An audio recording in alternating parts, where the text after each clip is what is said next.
Hey, what's up guys? This is Anthony from Anthony's Customs, and for this review, we are looking at the Marvel Legends ODIN, another $60 deluxe figure that, I don't know guys. I think Hasbro's got a really good thing going by hiking up their prices to unacceptable amounts, but then making figures that are just good enough that people are going to want them anyway to justify the price, which is not how that should work. But this guy is just like Hulkbuster, I think, in that it's a good enough figure to add to your collection for sure. It's not a pile of garbage at all. It's just grossly overpriced, which means people are going to justify it.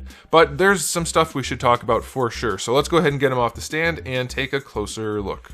Alright, before we look at the figure, I'll show you my package. It's the same kind of package as Hulkbuster and everything else nowadays, nice and square, figure front and center. I like it.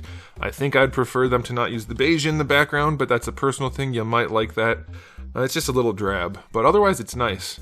It's nice. Alright, there's some artwork there. Shows you what the character looks like in the artwork, at least. I don't know if this is original art. Okay, so yeah, it's not from the comics, I guess. Unless they're saying it was originally.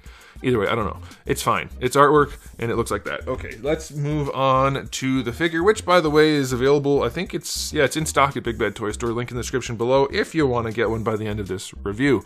This guy stands about 8 and a quarter inches to the top of his noggin. That's going to be about 21 centimeters. Here he is up against Darwin. He is sufficiently large. I like it.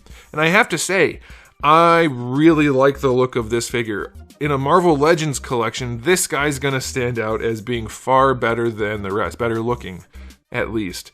And even in a not Marvel Legends collection, if he was a little bit less plasticky, which means more paint, or at least a flat finish, this is a good looking figure. Just period. It's a good looking figure. There's a lot of really nice detail on here. His skirt piece is done definitely well enough. This piece is loaded with sculpt work. The beard is sculpted really well. Like, there's a lot going on here that's really good. So I'd like for all the people who like to say, I just hate Hasbro, I'm a Marvel Legends hater, just stop, because that's not the case. I'm a reviewer, and they make mostly bad figures. But when they do a good job, I am happy to say that because I want to collect Marvel figures. Anyway, it's a good looking figure. I love the beard sculpt. It's awesome. It's probably one of the best hair sculpts they've done. It has a nice organic look to it. The face looks good. It's a nice flat finish, by the way. That helps a whole bunch. I like that. I like the fur back here. It's really well done. The armor is well sculpted throughout. It's nice and crisp. Let me fix that. There we go. So we can actually see what we're doing. Okay, so yeah, it's nice. There's a lot of little nicks and things in there. But the paint doesn't show that. It's just part of the sculpt. But the paint is still clean, that bronze on top of the gold plastic. The sculpt work is nice throughout. His scale mail, his torso, very well done. Looks good. And then again, this part looks really nice. So, yeah, there's a ton of awesome sculpt on here. This is one of their best looking sculpts for sure. And it has enough paint on it to look good. We just fall back into that category of it's still too expensive, Hasbro. You need to do more for this price point. You have to put paint on your figures. More paint. This guy has more than usual. It's still not enough. More paint. You can't charge $60 for this without paint on it and justify it. But you guys, you collectors, need to not let them do that. That's the key. They're going to do whatever they can get away with. The cape is a nice spandex. Nice and thin spandex is like the best material for a hanging cape. Should be wired, if you ask me, especially at $60. But it's a nice material. It looks good at this scale, and it drapes nicely, so that's good. They did do some paint work back here. It's just not enough for $60. That's the problem I'm having. It's not enough. So guys, this is the problem. Nobody's not going to buy this for $60 if they're collecting Legends. They will justify it, and therefore Hasbro gets away with it. That's the absolute problem of the situation, and I get it. I get it. I might even fall into that category too if I wasn't reviewing, because it's a good-looking figure and I want it. But that means they're going to continue to get away with it. So it's a really bad situation for collectors, unfortunately. I think the ship has sailed, and Hasbro's going to keep getting away with this kind of stuff. But discounting the fact that it's overpriced, really good looking figure for Marvel Legends. So aesthetically, I'm going to go 9 out of 10 for Marvel Legends. If you throw paint on this, it's going to be gorgeous. That's not why it's getting a 9. I'm just saying as a side note, if you put extra paint on this, it'll look wonderful. Really, really nice. Now, as far as accessories go, this is kind of an interesting thing. We'll have to do some actually on camera rather than photos. We have the 2 gripping hands with vertical hinges. That's great. We have 1 clenchy hand and 1 fist hand. That's fine. Again, at $60, we need more. We do get the 2 birds, which are very poorly painted, and they just exist. The sculpts are fine, but whatever. I don't know if anybody cares enough about that, but whatever. We get those. We get his spear, or staff, or whatever. I guess it's a spear. Is it Gungnir? Is that Odin's spear? It's just bare, crappy gold, so it's whatever. And I'm pretty sure it's an old sculpt. I think the sword is too, but it's actually really nice looking. So you get the sword. I don't know if it has a name. And then we get 2 different helmets, which look nice. And I'll show them to you, because we have to talk about this. I don't think this is probably a thing in the comics. I couldn't tell you. I've never studied Odin's hair in the comics. But the top of his cape, his fur, whatever you want to call it, is over his hair on the figure, which means, we'll get to this in the articulation, you can't really move his head at all. So what you have to do is pop that off, and then pop his hair off. And of course you can remove the cape if you want to, so that's a good touch, I guess. So then you can put his new hair / helmet on, which also needs more paint, as in any paint at this price point, which is awesome. I love the sculpt of the helmet. And then you can put this back on if you want to, but once again, his hair is underneath, which means no posing that head at all. Is that a thing that his hair doesn't go over top? They needed to rework that so the hair went over the top. That's really silly. Okay, but you do get that helmet, which is just gorgeous. They really nailed the sculpt on that. It fits well on the figure. It just needs paint, so that's good. This one and Hulkbuster, kind of like the McFarlane figures that are good, in that they're good but need more paint. Hasbro doesn't normally even get to that point, but this one did. And then we have this helmet, which is not my cup of tea, but it's also a really good helmet, and it has the painted horns that are nice.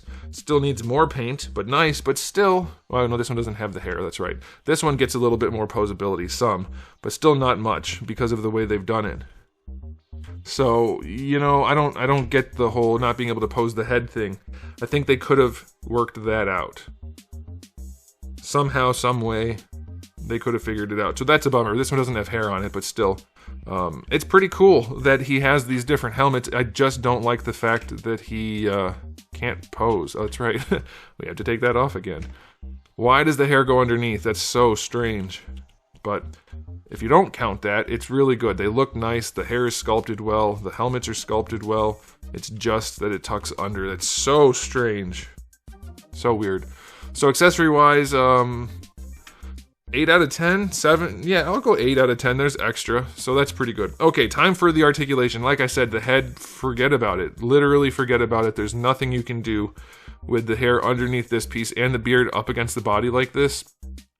It looks good, but I think they could have easily just lifted it up like a little bit, because you can't pose his head at all. Okay, so there's that. Shoulder pads are separate spinning pieces inside the shoulder joint, so that's really good. Of course, they're flexible. You can move them with the arm. This is going to get in the way, but you can definitely finagle it around to be able to pose him. So that's okay. It's a pain in the butt, but not like that big of a deal. There's just a lot of stuff here.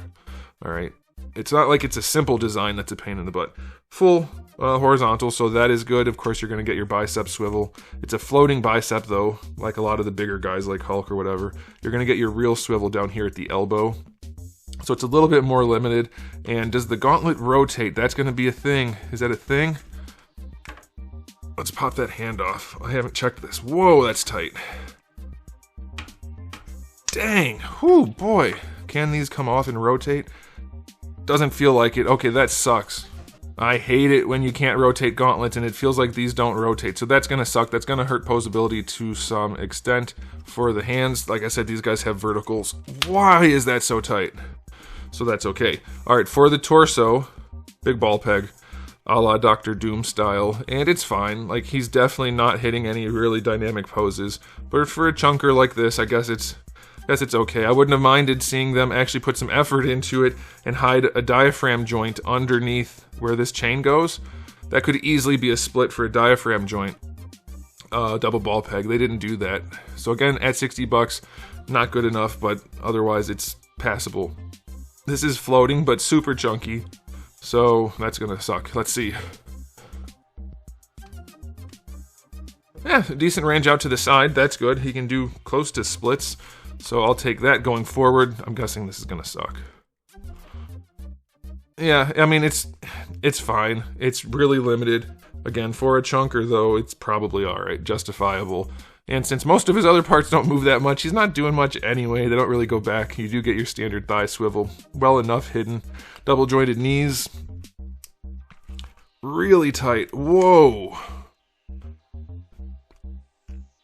Oh my goodness, I can't get the needed... There we go.